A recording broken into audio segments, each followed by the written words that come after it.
Nous sommes tous confrontés à un dilemme des fois lorsque nous devons poster sur Instagram au format carré, format 16 neuvième mais en format paysage, justement, c'est un paysage, ça tombe bien.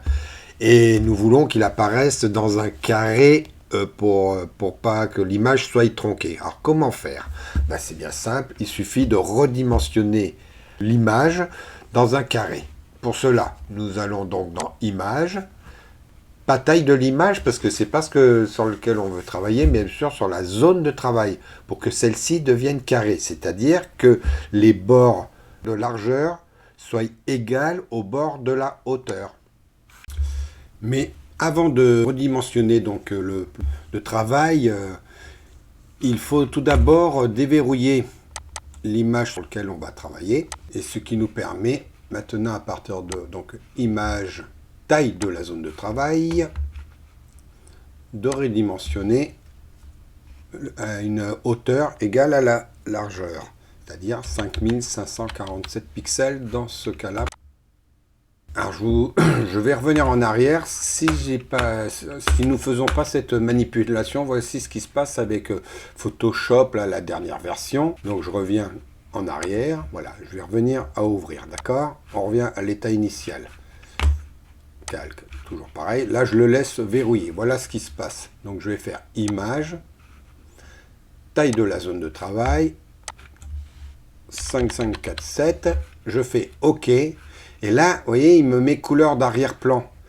Alors, ce qui est bizarre, c'est ça que je n'ai pas compris, c'est qu'on a le premier plan arrière-plan, mais blanc, noir ou gris, mais je n'ai pas transparent. Apparemment, il n'accepte pas sur un plan verrouillé. Alors voilà ce qui se passe, donc 5547, et je me retrouve avec donc une image carrée, mais remplie de blanc. Et moi, ça ne m'intéresse pas. Donc nous allons revenir au stade précédent, ici. Donc déverrouiller, bien entendu, hein. Calque. On déverrouille. Et là, on s'aperçoit que j'aurai bien mon fond transparent.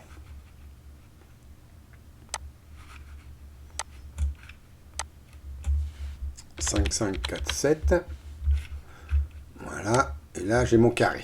OK, avec le fond transparent.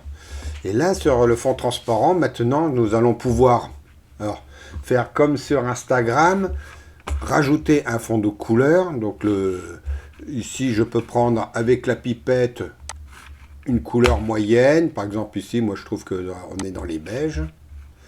Ensuite, le pot de peinture. On remplit, et voilà. Si ça ne nous plaît pas, à ce moment-là, on peut choisir une autre couleur. On revient en arrière et puis vous essayez. Il y a un autre effet qui a beaucoup sur Instagram, c'est-à-dire c'est des fonds de couleurs dégradés. Donc je refais en arrière, CTRL Z. Par contre, là, pour avoir un dégradé de haut en bas, je vais rajouter un calque que je vais placer en dessous. Et là, je vais créer un dégradé, toujours pareil, en accord harmonieux avec l'image ici présente. Donc, outil dégradé. Alors, c'est vrai que je l'ai déjà travaillé. Il suffit de prendre ici une couleur, de l'appliquer. Là, je vais rechercher une autre couleur dans les tons intermédiaires ou plus foncés, et au centre, une couleur claire. Et on fait OK. D'accord? Le dégradé est fait. Maintenant, j'applique l'outil dégradé sur le fond. Hop, voilà ce qui se passe.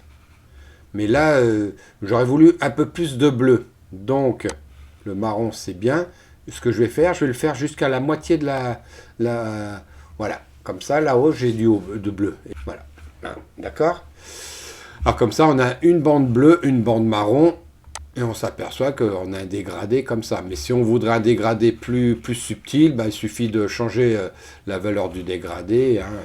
Ça, je vous laisse faire, toutes les possibilités. Mais c'est pour donner le principe qu'on peut avoir une couleur du sol différente de la couleur du ciel, ou du haut et du bas de l'image. Donc maintenant, nous allons faire un export en fichier bien sûr JPEG, pas trop lourd, parce que le fichier initial tourne autour de 24 MO. Et là, pour Facebook ou Instagram, des fichiers de 3 mégas sont amplement suffisants, vu de toute façon la compression que nous font Instagram et Facebook, c'est amplement suffisant. Donc, fichier, enregistrer une copie, comme ça nous avons les fonctions JPEG qui apparaissent, mais si vous voulez le faire dans un autre format, vous avez le choix, bien entendu. Là, je renomme, bon, comme pour l'exemple, on va l'appeler photo pour Insta. Voilà. Donc on fait enregistrer. Alors par contre, ici, moi, je le laisse sur 6, parce que, vous voyez, là, la photo, elle va peser 2,4. Moi, je l'ai fait entre 2,4 et 3, parce qu'au total, à 12, elle fait 17 mégas. Hein, donc, pour balancer ça sur le net, si on n'est pas forcément avec la fibre, vaut mieux optimiser la taille du fichier. Et là, on répond OK. Le transfert a été fait. Je vous ramène la photo. Et là, maintenant, voilà ce que ça donne. Ce que ça donnera donc sur Instagram. Mais il y a une autre technique aussi esthétique que l'on retrouve grâce à une application sur les mobiles. C'est la fonction de flouter le haut et le bas de l'image qui se répète sur les deux extrémités du carré.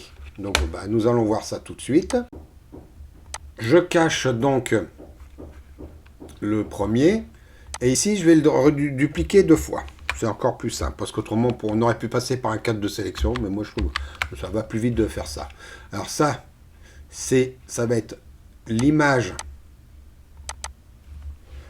originale, d'accord? Celle-là, ça va être l'image du dessous, floutée, et ça, l'image du dessus. Alors pour l'instant, elles sont positionnées toutes les 3 au même endroit, l'une derrière l'autre. Alors, je sélectionne le cadre du dessus, je prends l'outil déplacement, et là, je l'amène en haut. D'accord? Vous faites glisser. Maintenant, celui du dessous, je l'amène également en bas. Voilà.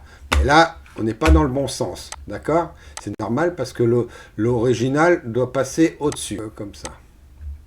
Voilà. Ensuite, alors là, c'est net, c'est pas bon. Alors, ce qui fait que je prends le dessus et le dessous, je les fusionne. Fusionner les calques. Comme ça, ça va être, on peut le renommer à la limite bordure. Ça va être la bordure. Voilà. Et après, on applique un petit filtre flou gaussien de 45 pixels. Moi, je trouve que c'est une bonne valeur. Comme ça, la photo nette ressort bien et ça fait comme sur l'application finalement. Donc là, je clique sur OK, j'applique l'effet. Et puis maintenant, c'est parti. On peut exporter l'image en JPEG pour ensuite l'insérer dans Instagram. Alors, c'est très simple, comme tout à l'heure. Fichier, enregistrer une copie. On change le format, bien sûr, JPEG, et le titre. Donc là, par exemple, photo avec bord flou. Voilà. Je laisse toujours la même valeur, 6 ou 7. Là, ça fait 2,6 mégas. Donc, il y aura un transfert assez rapide lors de l'importation sur Instagram. Voilà, c'est la fin de ce tutoriel rapide. Merci de m'avoir suivi jusque-là. N'oubliez pas de vous abonner, de cliquer sur la petite cloche pour être averti des prochaines vidéos. Et puis, un petit coup de pouce ne fait toujours pas de mal aux contributeurs. Merci bien.